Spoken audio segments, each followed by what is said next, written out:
আমার বয়ফ্রেন্ড আমাকে একদিন প্রেমের অভিনয় করে আমাকে কক্সবাজার হোটেলে নিয়ে গিয়েছিল। সমুদ্র সৈকত দেখাবে বলে। তারপর আমরা যখন হোটেলে গিয়ে উঠলাম, আমি ভেবেছিলাম আমার বয়ফ্রেন্ড অনেক ভালো, কোনো দিন আমার সাথে খারাপই করতেই পারে না। তাই একই হোটেলে একই রুমে দুজন স্বামী স্ত্রীর হয়ে থেকেছিলাম। তারপর আমার বয়ফ্রেন্ড রাতে আমার সাথে যে কাজ করল, তা শুনলে বন্ধুরা তোমাদের মাথা গরম হয়ে উঠবে। তাহলে চলুন বন্ধুরা, গল্পটি শুরু করি। গল্পটি শুরু করার আগে বন্ধুরা, তোমাদের নিকট আমার বিশেষ অনুরোধ, দয়া করে তোমরা আমার চ্যানেলটি সাবস্ক্রাইব করে আমাকে সাপোর্ট করবা। হ্যালো বন্ধুরা, আমি ফারজানা আক্তার দিনা। আমার ডাক নাম দিনা। আমার বয়স 16। ছোটবেলা থেকেই আমি দেখতে খুব সুন্দরী ছিলাম, আকর্ষণীয় চেহারার অধিকারী ছিলাম। আমাকে দেখলেই পাড়ার ছেলেরা হা করে তাকিয়ে থাকত আর কিল কিল করে হাসত, আর আমার চেহারা সৌন্দর্য উপলব্ধি করত। আমি যখন স্কুলে পড়তাম, তখন আমার গায়ে সবে মাত্র যৌবন ফুটতেছে। চেহারার মধ্যে সব সময় অন্যরকম একটা ভাব থাকত। ছেলেদেরকে দেখলেই আমিও যেরকম অন্যরকম ভাব লিতাম, ঠিক ছেলেরাও আমাকে দেখলে সেই রকম ভাব লিত। বন্ধুরা, বয়সন্ধিকাল তো, বুঝেনি তো ব্যাপারটা। অনেক মজা করে চলতো আমার জীবন। স্কুলে যখন পড়তাম, হাজারো ছেলেদের ক্রাশ ছিলাম তখন আমি। স্কুলের প্রায় প্রত্যেকটি ছেলেই আমার সাথে প্রেম করতে চাইত, আমাকে ভালোবাসতে চাইত। ছেলেরাও যেমন আমাকে দেখে অন্যরকম ভাব লিত, ঠিক আমিও ছেলেদেরকে দেখে একটু মজা লওয়ার চেষ্টা করতাম। প্রেমের নামে আমার ছেলে বন্ধুরা মজা করার জন্য আমাকে বিভিন্ন জায়গায় ঘুরতে নিয়ে যেতে চাইত। আমি এতটাই সুন্দরী ছিলাম, আমি যখন তাদের সাথে ঘুরতে যেতাম, তাদের মধ্যে অন্যরকম একটা ইমেজ কাজ করত। প্রতিদিন একটা না একটা প্রেমের প্রস্তাব পাইতাম। কি করব বন্ধুরা, আমি তো রক্তে মাংসে ঘরা একটা মানুষ। আমি দেখতে প্রচুর সুন্দরী, লাবণ্যময়ী এবং আবেদনময়ী হওয়ার ফলে প্রায় প্রতিদিনই এলাকার বখাটে ছেলেফেলেরা আমাকে প্রচুর বিরক্ত করত। এভাবেই চলতে লাগলো আমার জীবন। কিন্তু একদিন আমার জীবনে ঘটে গেল একটা ভয়াবহ দুর্ঘটনা। এই একটি দুর্ঘটনায় বন্ধুরা আমার জীবনটাকে পুরো তছনছ করে দিয়েছিল, এলোমেলো করে দিয়েছিল আমার পুরো জীবন। একটি ভুলের কারণে আমার এর মাসুল পেতে হচ্ছে সারাটি জীবন। বন্ধুরা, আমি যখন ক্লাস 9-এ পড়ি, তখন আমার ওই ক্লাসের মেধাবী একজন ছাত্রের প্রেমে পড়ে যাই। সে দেখতে অনেক সুন্দর, অনেক হ্যান্ডসাম। প্রথম দেখাতেই তাকে আমার ভালো লেগে যায়। সেও আমাকে ভালোবাসত, কিন্তু আমি তা জানতাম না। হঠাৎ একদিন সে আমাকে প্রেমের প্রস্তাব দিয়ে বসে। আমিও আর তার প্রস্তাবটা না করতে পারলাম না। না করিনি একটি কারণে, কারণ আমি তো ছেলেটাকে খুব ভালো করে চিনতাম। আর তাছাড়া ওই ছেলেটা আর আমি তো একই স্কুলে পড়তাম। আর তাছাড়া ওই ছেলেটার বাড়িটা আমার পাশের গ্রামে। আমি খুব ভালো করে চিনতাম, যেখানে তার প্রস্তাব গ্রহণ করতে দ্বিধাবোধ করলাম না। ওহো বন্ধুরা, আমি তোমাদের আমার বয়ফ্রেন্ডের নাম বলতে ভুলে গেছি। তার নাম হলো তৌহিদুল ইসলাম রাজ, তবে সবাই তাকে রাজ নামে ডাকে। সে পড়তো ক্লাস 10-এ, আর আমি পড়তাম ক্লাস 9-এ। ঠিক এই মুহূর্তেই আমি তার সাথে প্রেমের সম্পর্কে জড়িয়ে যাই। বন্ধুরা, আমি যখন ক্লাস 9-এ পড়ি, আমার বয়ফ্রেন্ড রাজ একদিন আমাকে বলল, শোনো দিনা, অনেকদিন ধরে একটি কথা বলবো বলবো বলে ভাবছি, কিন্তু কথাটা আমার মনের ভিতরে ঘোরপাক খাচ্ছে। আমি কোনোভাবেই তোমাকে বলতে পারছি না, আর আমি ঘুরিয়ে পেঁচিয়ে কথাও বলতে পারি না। দিনা, তুমি বিশ্বাস করো কিনা জানি না, আমি তোমাকে মন থেকে, দিল থেকে, কলিজা উজাড় করে ভালোবাসি। হয়তো তুমি বিশ্বাস করতেও পারো, আবার নাও করতে পারো। দিনা, তুমি নিশ্চয় বুঝতে পারছো আমি তোমার কাছে কি চাই। দিনা, তুমি আমার চোখের দিকে তাকিয়ে দেখো, তাহলেই বুঝতে পারবে আমি তোমাকে কতটুকু ভালোবাসি। দিনা, অনেক দিন ধরে আমি আমার মনের মধ্যে পোষণ করে রাখলাম, কিন্তু আমি তোমাকে যে অনেক ভালোবাসি তা কখনো বলতেও পারছি না। আজকে অনেক সাহস নিয়ে আমি তোমাকে বলে ফেললাম। দয়া করে তুমি আমার প্রস্তাবটা ফিরিয়ে দিও না। আমার বয়ফ্রেন্ড রাজ যখন আমাকে এমনভাবে কথাগুলো বলল, আমি তার প্রস্তাবটা পেয়ে মনে মনে অনেক খুশি হলাম, কিন্তু তাকে বুঝতে দিলাম না ভাবলাম তাকে একটু বাজিয়ে নেয়া যাক, দেখি সে আমাকে কতটুকু ভালোবাসে। তারপর আমি মনে মনে সিদ্ধান্ত নিলাম, তাকে একটা পরীক্ষা নেব। সে যদি পরীক্ষায় উত্তীর্ণ হয়, তাহলে মনে হবে সে আমাকে অনেক ভালোবাসে। তারপর আমি আমার মনের ভাষাগুলো প্রকাশ করব। এই ভেবে আমি বললাম, রাজ, ঠিক আছে, তুমি আমাকে ভালোবাসো, তা মানছি। আমি বুঝতে পারছি। রাজ, আমি আমার ভালোবাসার কথা আজকে বলতে পারবো না। আমি তোমাকে কালকে আমার সিদ্ধান্ত জানাবো। কথা অনুযায়ী রাজ পরের দিন আমার ভালোবাসা পাওয়ার জন্য অপেক্ষা করতে শুরু করল। কিছুক্ষণ পর আমিও তার কাছে গেলাম। সে আমাকে বলল, দিনা, তোমার উত্তরের আশায় আমি রইলাম। তারপর আমি বললাম, রাজ, আমি তোমাকে ভালোবাসি, কিন্তু আমার একটা শর্ত আছে। আমি জানি না এই শর্তটা শুনলে তুমি আমাকে ভালোবাসবে কিনা।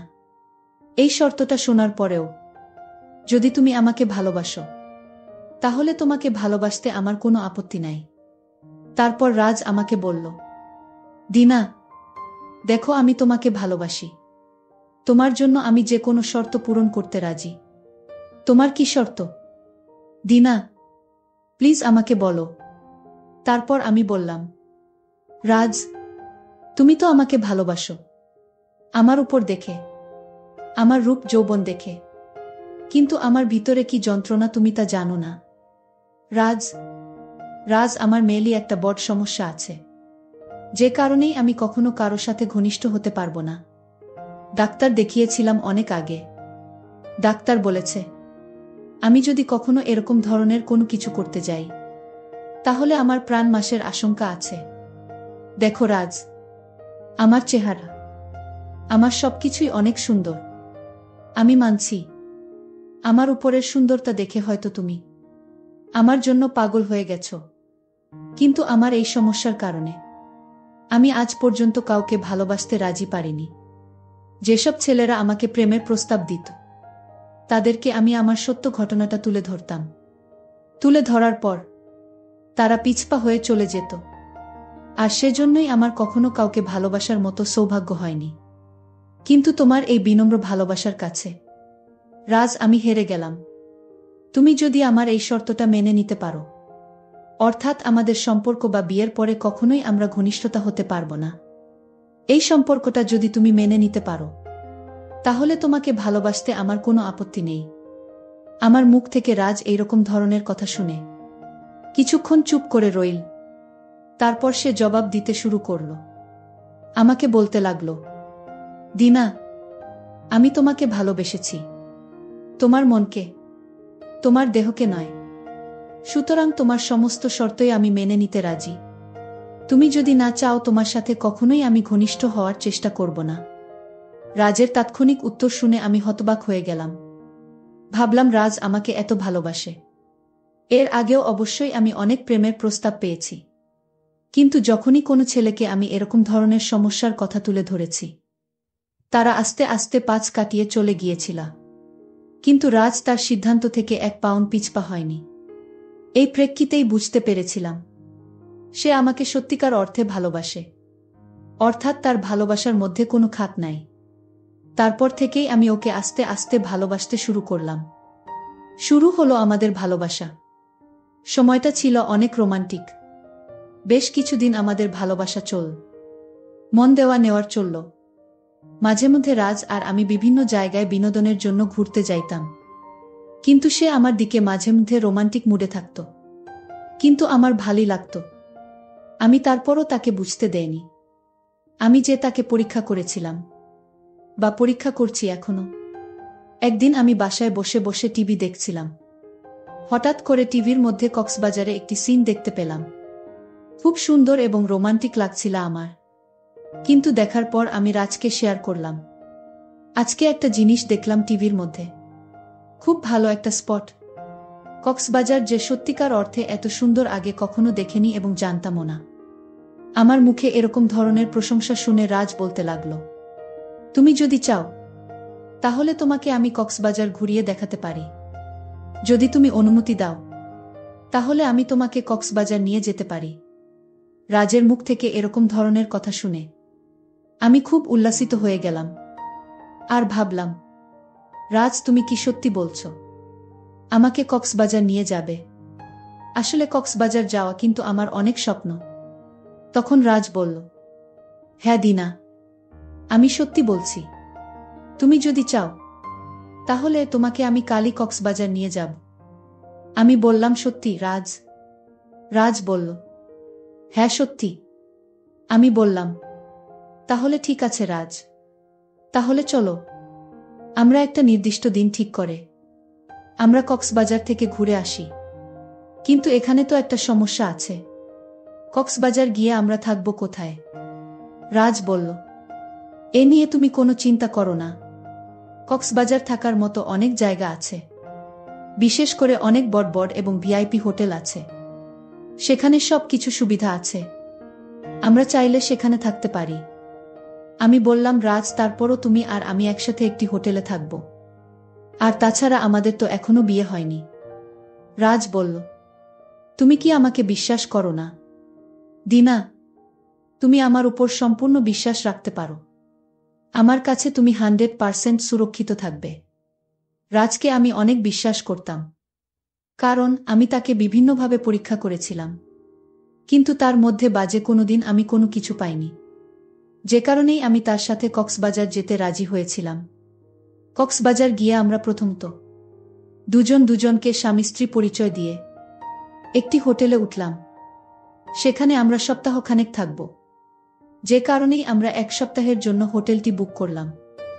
জীবনে প্রথম অন্য কোনো পুরুষের সাথে রুম শেয়ার করা, কিছুটা ভয়ও লাগছিল, আবার ভাবলাম রাজকে কিছুটা সারপ্রাইজও দিব। সত্যিকার অর্থে আমার মধ্যে যে কোন সমস্যা নাই, তা রাজকে আমি প্রকাশ করব।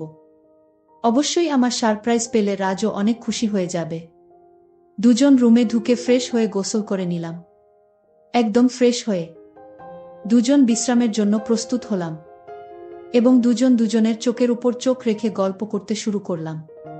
খুব ভালোই লাগছিল, মনে হচ্ছিল যেন নতুন কোনো পৃথিবীতে আমরা চলে গিয়েছিলাম। গল্প করতে করতে হঠাৎ আবেগঘন্মা অবস্থা আমার হয়ে গেল। রাজও আমার দিকে আবেগময় অবস্থায় দেখতে লাগলো। আমি রাজকে বললাম, রাজ, আজকে আমি তোমাকে একটা সারপ্রাইজ দিব। রাজ আমার দিকে অবাক দৃষ্টি তাকিয়ে বলল, দিনা, তুমি আমাকে কি সারপ্রাইজ দিবা? একটু বলো না, আমার তো আর দেরি সহ্য হচ্ছে না।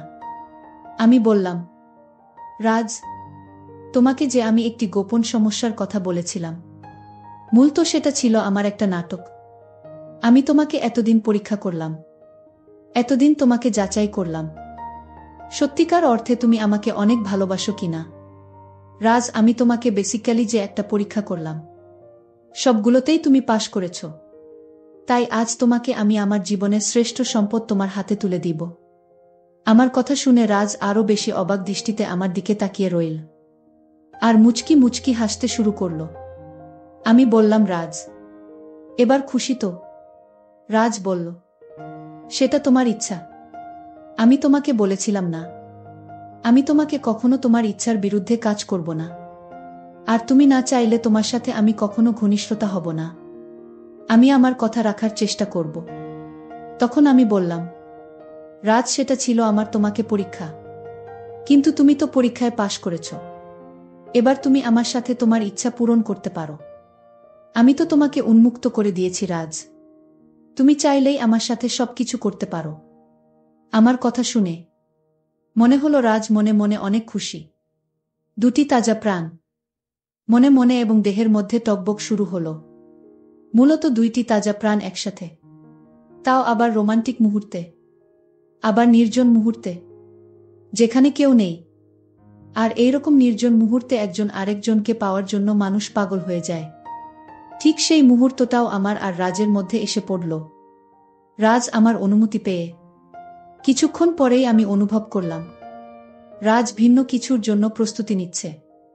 রাজ অনেক শক্তিশালী, সুদর্শন একটা পুরুষ, যাকে দেখলেই গা শিশরিত হয়ে উঠত। কিন্তু তার ওটা দেখে আমার মাথা তো গরম হয়ে গেল। ভাবলাম, আমি এটা কি দেখলাম? মনে হচ্ছে বিদেশি বিদেশি ভাব, দেখেই তো আমি অজ্ঞান হয়ে যাবার মতো অবস্থা। ভাবলাম জীবনে আমি কোনোদিন কারো সাথে এরকম কিছু করি নাই। তার মধ্যে আবার ওর ইয়া বড় জিনিস। দেখতে অনেকটা বিদেশিদের মতো। ওটা দেখে আমার মাথা গরম হয়ে গেল। আর আমার গায়ের রক্তের মধ্যে যেন ঘূর্ণিঝড় বইতে লাগল। মনের মধ্যে উথাল পাথাল লাগল। চোখের মধ্যে যেন অন্যরকম নেশায় নিঃসৃত হতে লাগল। তখন আমি এবং রাজ এক অন্য জগতের বাসিন্দা হয়ে গেলাম। কিন্তু যখন রাজ প্রথম প্রথম আমাকে তার ইয়া বড়টা অনুপ্রবেশ হলো, তখন আমি কি বলবো বন্ধুরা, তখন আমার কাছে এমন মনে হলো যেন আমার ভিতরটা লণ্ডভণ্ড হয়ে গিয়েছিল। আমি জানি না প্রথম প্রথম এত কষ্ট কেন পাওয়া যায়। তারপর অবশ্য আমি অনেক মজা পেয়েছিলাম। আমার আর রাজের একবার হওয়ার পরও সে কোনোভাবেই মানতে ছিল। আমার মনে হলো তার মধ্যে পুরো তুফান উঠে পড়েছিল। তারপর সে এই ভারে এক রাতে তার 5 বার হয়েছিল। এইভাবে রাজের সাথে আমার জীবনের 7টি দিন খুব মজা করে কেটেছিল। তারপর এক সপ্তাহ পর আমি আর রাজ বাড়ি চলে আসলাম। কিছুদিন পর রাজ বিদেশ চলে গেল। তারপর থেকেই রাজ আর আমার সাথে খুব একটা বেশি যোগাযোগ করত না। এক প্রকার সে আমাকে ভুলে গিয়েছিল।